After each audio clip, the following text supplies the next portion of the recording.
So should I be looking at anywhere specific? No, just Okay. there. We might be live already. Let's see. Hey everyone, welcome to another interview on the Vays YouTube channel. I am hanging out at Observer Ranch, and yes, we are live. Let me just it's perfect when I start this way.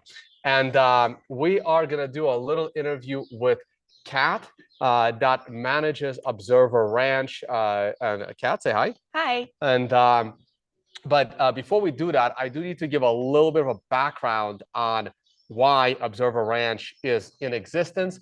I was here for a pole shift event that took place all day yesterday. I know we're a little bit in the shadow, but looking at us is not important. I can zoom in a little bit so you guys can see us on camera, because you really need to see what's happening on the outside all around us. So I am going to zoom this out, and we're mostly going to be on screen share anyway, so you can see our setup, and we'll do I'll do a wrap around with the camera after. So Observer Ranch, you know what, do a brief background on Observer Ranch. Oh, okay, I can do that. So Observer Ranch is an educational campground located in Penrose, Colorado.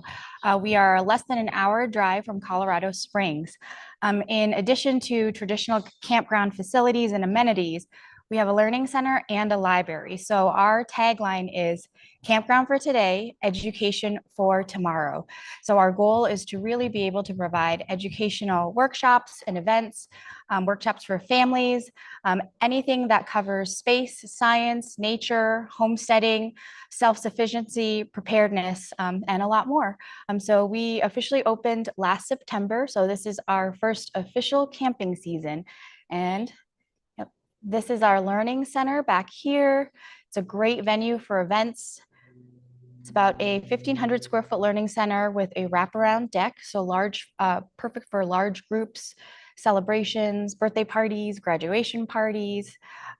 We are spread over 76 acres. So there is a lot of land to explore here, with a seasonal creek that runs around April, through about July, end of July, August. All right, very cool.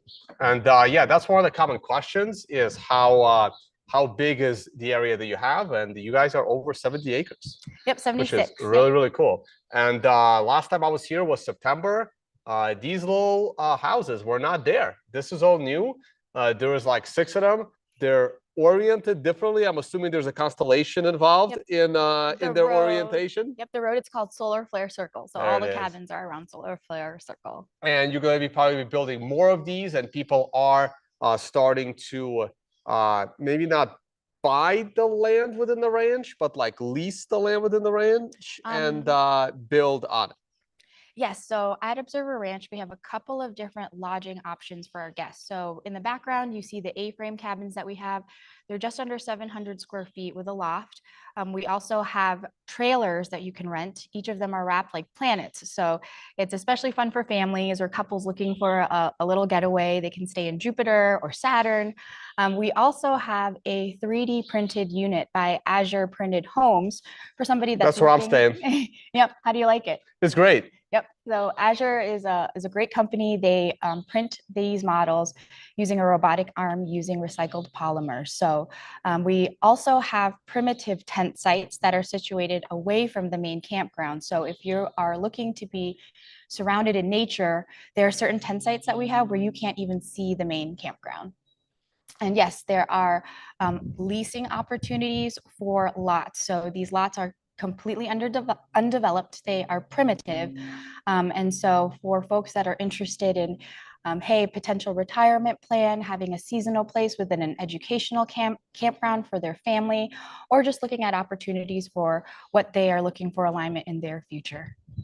All right, cool. And okay, so from now on, we're probably going to be on screen share the rest of the way. This is Observer Ranch. You guys got a quick 18-second video here so people can see what's going on. Like, again, I was here 9 months ago, and it's you definitely grown, and those houses weren't there, and it's very, very cool staying here, hanging out.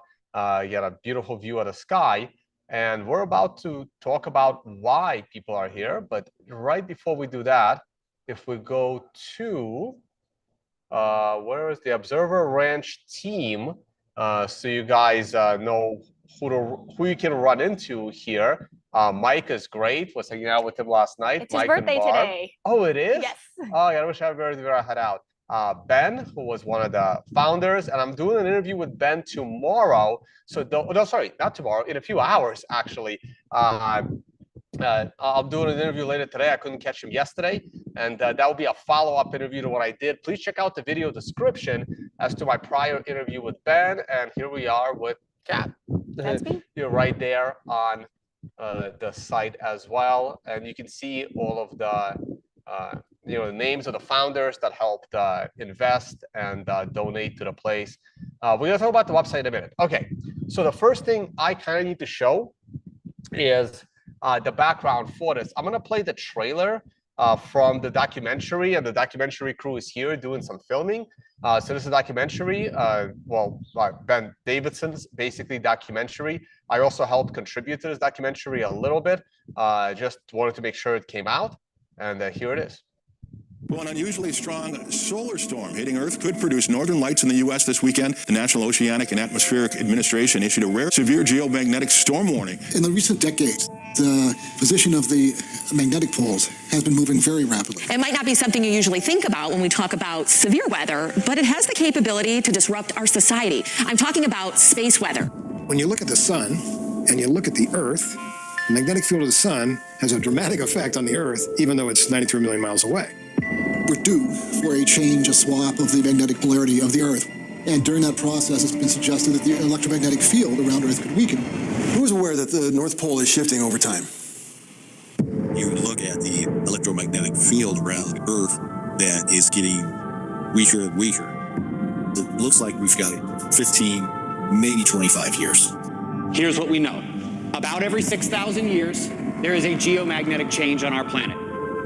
Every other cycle, or every 12,000 years, it's really, really bad. The Northern Lights were a sight to see over Florida. When you start seeing auroras down in Florida, okay, we got a problem. Everybody who could possibly be in the know is acting like they know exactly what's coming. What do they know that we don't know, right? I mean, they're building these underground... Is this just a natural human nature towards thinking that these are the end times? Finally tonight, Branson versus Bezos. Who will be first to make it into space? You do have a bunker there. Is there something you know that we don't? No, I think that's just like a little shelter under... it's like a little shelter? What are you worried about? The disaster is the complete destruction of what we call civilization. But when it does go off, you're talking about 5,000 degrees Kelvin right here on the surface. Everybody, subconsciously, knew something was about to happen. And I think that that's sort of where this Great Awakening is coming from. When this thing really gets going, it's speeding up to 100 times faster than how much it's moving now. 5% per decade, 5% per year, to 5% every couple of weeks.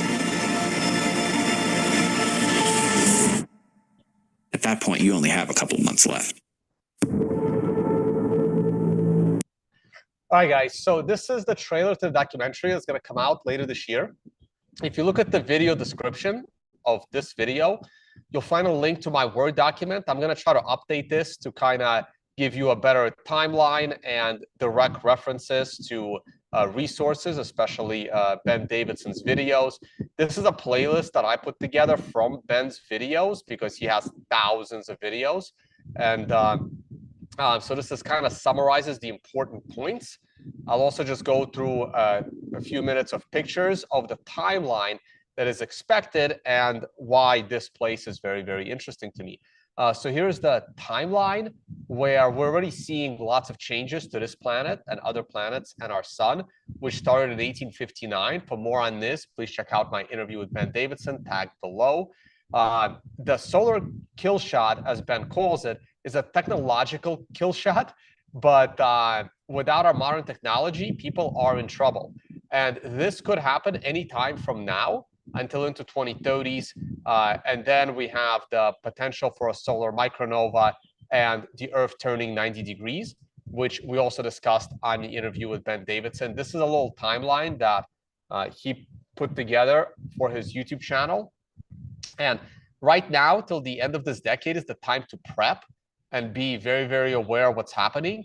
The probability of that solar kill shot actually goes down after 2027 because of the solar sunspot minimum and maximum. We're not going to get into it on this on this interview here with Kat, but we'll talk a little bit more about it on my interview with Ben, and then it speeds back up. And when it speeds back up, the probability that our magnetic field is not strong enough to protect our electric grid is actually high. And yes, I'm still wearing my Bitcoin hat, and yes, I still do Bitcoin content because for the time being, it's still the best investment. But after 2030, not so sure. We'll talk more about that on my other streams. This is the important things you need to take away from the location of where you want to be when the bad stuff happens. You want to be away from major cities, away from the ocean, away from any faults, away from any volcanoes. You want to be at high elevation. You want to have underground potential. It doesn't have to be significantly underground. You don't need a bunker. You just need to be, I don't know, maybe a foot below ground when you need to. And you want to have this kind of awareness now and not later. The reason for that is because our magnetic field has started weakening since 1859. You can Google the Carrington event. At first, it weakened slow. And since 2000, the magnetic field weakening has been speeding up. This is scientifically verifiable. And that is what's causing a lot of the crazy weather that we're having. I don't want to get this video banned, but we'll have a whole other video on climate change. And this is basically the area. What you want to do is you want to take your elevation in feet and add to it the miles away from the ocean. And you kind of want to be in that 4,000 to 5,000 range. Up here where we are doing this interview right now, we are about 5,000 feet up, and we are probably 1,000 miles from the nearest ocean. So we're above 6,000. So we're in a very, very good place. And Ben also posted on his channel, in the Americas, this little arc is your safest place to be, because if things play out the way he expects, the planet will be turning into the direction of Florida, basically, and the Appalachian mountain chain may not be able to hold back the water, but the Rockies will hold back the water from the Pacific Ocean and the water from the Atlantic, even if it gets to the middle, which it probably will, because the Gulf water will go up, but you are too high for significant flood damage. Okay, so on that note, we're going to get back to discussing everything with Kat. I don't know why it thinks I'm in Canada.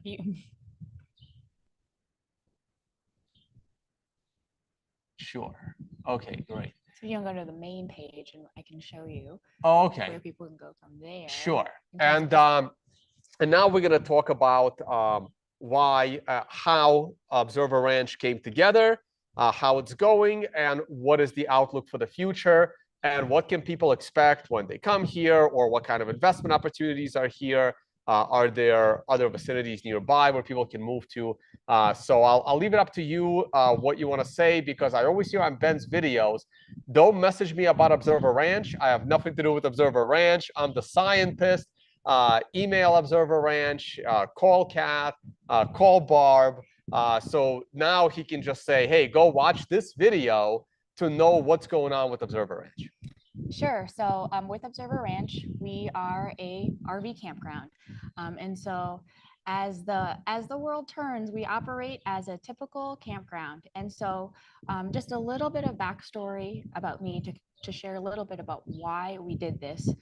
So my parents are Vietnam War refugees. So 50 years ago, my dad was a boat refugee, left Vietnam, sailed on open shores for weeks, landed in different refugee camps, and eventually made his way over to North America.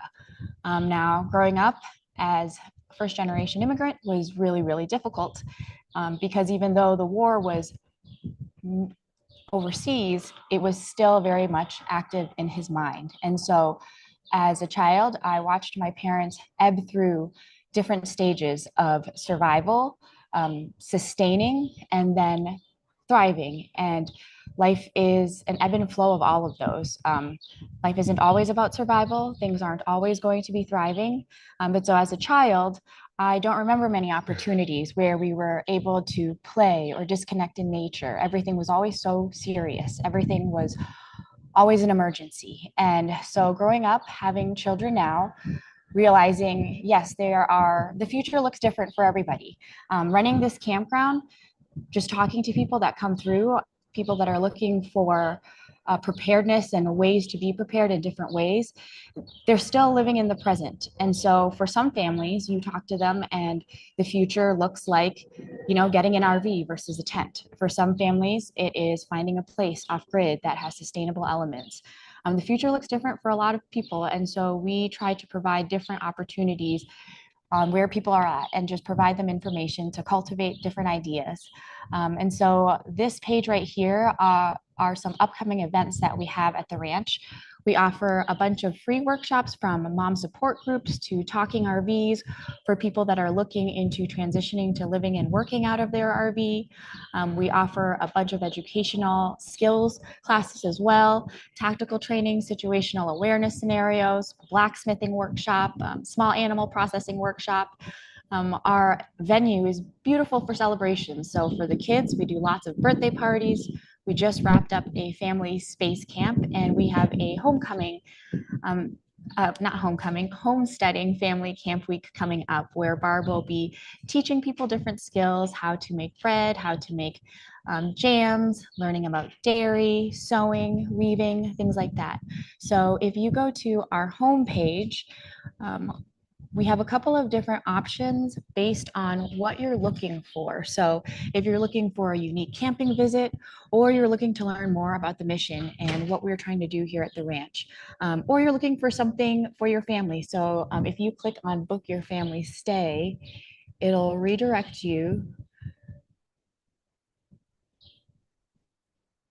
So if you scroll down, this just gives you different options, why families love camping at the ranch, things that your family can enjoy, different lodging options that we have. So for a lot of people, seeking connection and community is something that people really want. And in a landscape where it's really, really easy to find reasons to be divisive or find things not in common, being at this campground, enjoying nature and talking to people that are here really opens up the door to some deep, insightful conversations and meaningful connections.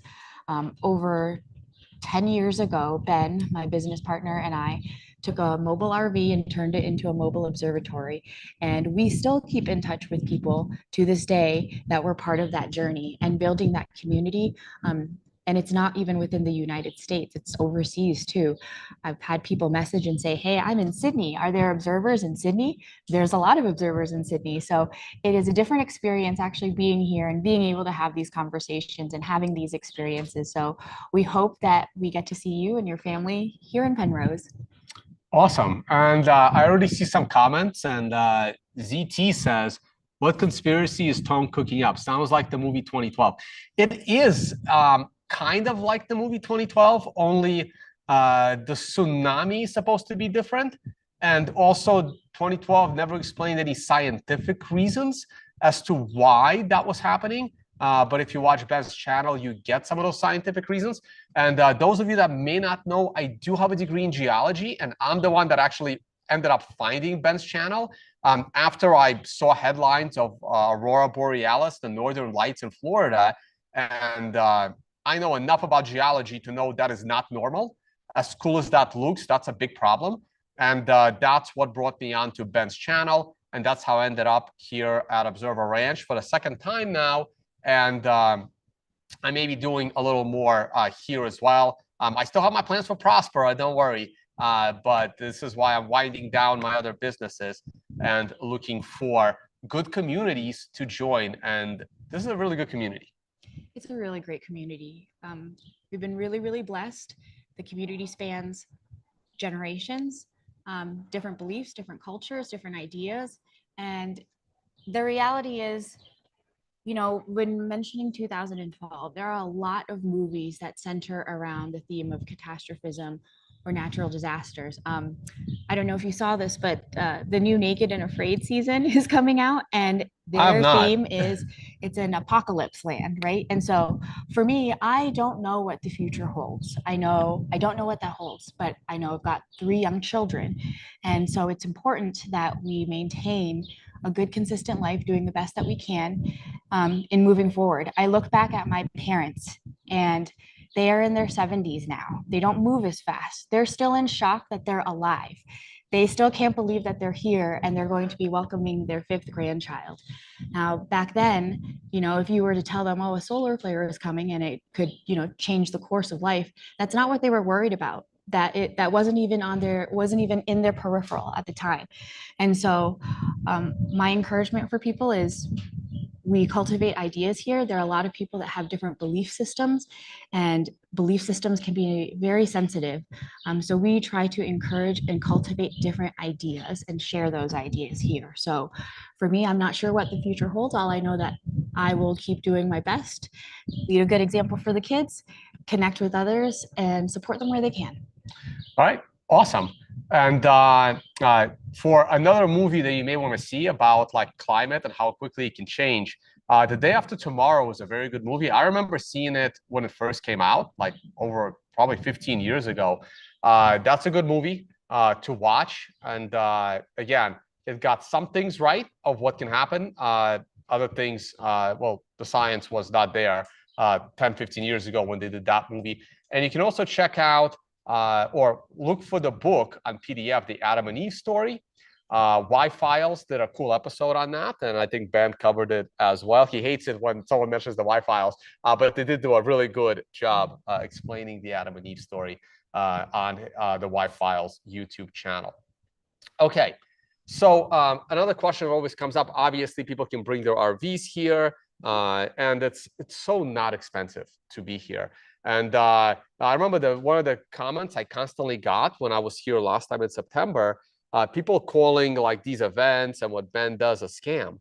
And I just got so angry at that because I organize events as well for a living, which I stopped because organizing events is so hard and it's not profitable at all. And you guys are charging like $100 for an event. And I charge significantly more than that. And I quit the business because I was losing money. Mm-hmm. So he charges $3 a month for his newsletter.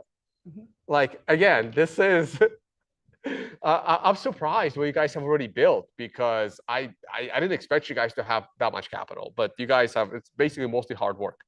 Well, it's hard work, bank funding. So nothing happened overnight, but over 1,000 founders also contributed to the development of the ranch. We had a lot of sponsors that believe in the educational component. And here's the thing, when it comes to providing information for people, I believe that, you take the information with what you will with it, and you make the best choices that are applicable to you and your family. There are a lot of things that even I went down rabbit holes as I got older. Having children, I thought, hey, no, you have babies in a hospital. Babies are delivered, and that is it. And going down the path of learning about home birth or birthing without nitrous oxide or epidurals or things like that, it is a whole different journey. And so even now, home birth may not be perfect or good for everybody. Some people will still choose to have birth in a hospital because they want to have a clinical team. I know in my family, we have a lot of doctors and pharmacists, and they were appalled when they found out that I had opted to do a home birth. So it's just providing the information. I have a few friends that did that as well. And the medical community is not happy that people can do it themselves. and to the price point, yes, it was a lot of work to put this project together. However, we also understand there are opportunities for people that can come and learn that may not necessarily have them. So we have a lot of sponsorships. We have a nonprofit arm called Little Spark. So if people would like to donate to Little Spark and get a tax deductible donation receipt, that helps towards our programming, space camps. We had a wonderful sponsor, Mr. Lee S., that helped sponsor our family camp. So we were able to really, really give a fantastic experience to the kids and families coming. We had some kids that cried because they were nervous and scared and didn't want to be at camp. And at the end, they were crying because they didn't want to leave and they had made such good friends. So it's moments like that that are really special to us and being able to connect with folks. Yep, it's awesome. And you're basically teaching people survival skills on of how to survive if there is no electricity, which is a good skill to have, and skills that very few people know today, because we've had modern technology for pretty much 100 years now, and the internet for close to 30 years now. And this is what the camps here basically teach. And this is what separates this particular, I don't want to call this a prepper No, I wouldn't. camp, but in a way, for a lot of people that are prepping, they may not be prepping for the right thing. But if this event doesn't happen, you know, you didn't lose much. You just learned a bunch of awesome skills. Yep. And so it's not just preparing for not having power, right? There are everyday things that people deal with on an everyday basis that may give them some pause with how they react. You know, I've had a friend who will, you know, have a bad relationship, or the dynamic of it will go well, and she'll spiral for the entire day, right? And so it's, how do you manage just even the day to day of stuff when things happen? You lose something, you're not prepared, you run out of water.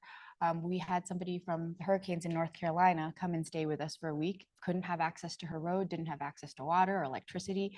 There's certain things that, you know, you want to plan and prepare ahead for that may not necessarily be in the far short term, but something just immediate short term, just to get you through Are the people week or the from month. Texas reaching out to you with the floods that are happening there, or We've not had- yet? Not yet. Not yet.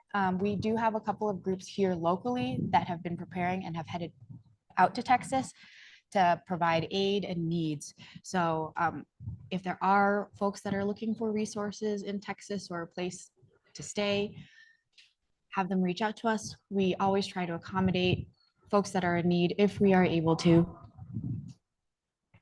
All right, awesome. Any, I guess the only other question we have is, other than helping to donate and fund the place, if people are interested in perhaps coming out here, acquiring a plot at the ranch, building something to add to the community, what kind of opportunities are there, and how is that structured? I would have them reach out to us. Best way is email info@observerranch.com. We do not have a timeline for phase 2 development yet. And so there are a lot of projects here just within the first phase that we would like to do. We'd like to have a playground. We'd like to have a dog run. So there are a couple of things we would like to take care of here before we really hone down. Developing a commercial project is not for the faint of heart. So just taking a breather as we try to stabilize here to make sure that we are doing the best we can. We have a certified permaculture specialist and ecological designer that is here with us and that's been working with us to create a nice design for the map, for the ranch, to make sure that we are doing things the right way in terms of being good stewards for the land in the years to come. All right, awesome. Any other closing thoughts before we sign off? I'm very impressed with the food that I saw that you had cooked, and I would love for you to cook some meals here, some fish and some tomahawk steaks. Yeah, no, next time I come here, I'm gonna do a cookout grill, and yeah, I haven't even posted those. That was over in Alaska. I'm going like for different extremes, like Bitcoin conferences in Alaska to we may not have electricity in the world, and we need to be somewhere warmer than Alaska to over the next few years to start planning. Yeah, no, I'll definitely do that. We'll definitely do some grilling.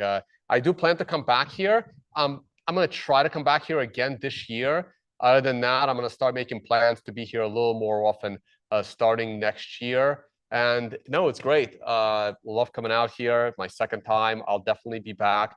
And I do recommend people check out Ben Davis's channel as to why you need to have, you know, a little preparation place in an area like this. Doesn't have to be in Colorado. Could be New Mexico. Could be a little further north, up in what's north of here? Wyoming. Wyoming, Idaho, Utah, south or west. Utah's west. Sorry, I'm getting my U.S. geography all messed up already. Too much world travel, and no, it can't be west. Utah's got to be south. And yeah, come out. Hopefully Ben is here as well on those days, so you can talk to him about what is potentially coming down the pipe with our geological cycles, which are important. All right, Kat, thank you so much. It's been a pleasure. Always a pleasure. Awesome staying here the last couple of days. I'm going to head back to Denver today and then off to Florida. So those of you that are in Florida, I will be down in South Florida over the next week before heading back to my cabin in Pennsylvania. Thank you all so much for watching, guys. I didn't see any crazy questions. Shout out to Mel. You might have been the one that sent me Ben Davidson's channel when I was looking for an explanation to the Aurora stuff. So I'll give credit, even though I don't 100% remember. Daniel writes, I live in Colorado. I pass by the area often when I go running in the mountains. I'm here in Boulder. Let me know if you're in town. Oh, man. Sorry, Daniel. You're in Boulder. Next time I come to town, I'll try to announce it earlier. So try to reach out to me. Hit me up on Telegram. I hate announcing on my channel my Telegram user ID is, but you can kind of guess what it is. Just make sure you find that check mark and let me know that you live in Boulder. There's several people here from Boulder, so definitely good people to meet here. Ben's a lawyer by education, sure. I'm a geologist by education, and I was a quant on Wall Street. So your education doesn't necessarily dictate. He's a better geologist than me, and I'm actually a geologist, right? So I wasn't a very good geologist. Studying the subject in school doesn't necessarily is useful. Nothing they taught me in school was useful on Wall Street or trading. You learned that on your own. What matters is your IQ and ability to learn and process information, way more important than what the college was teaching you. Are the European Alps a good place? I'm not the expert.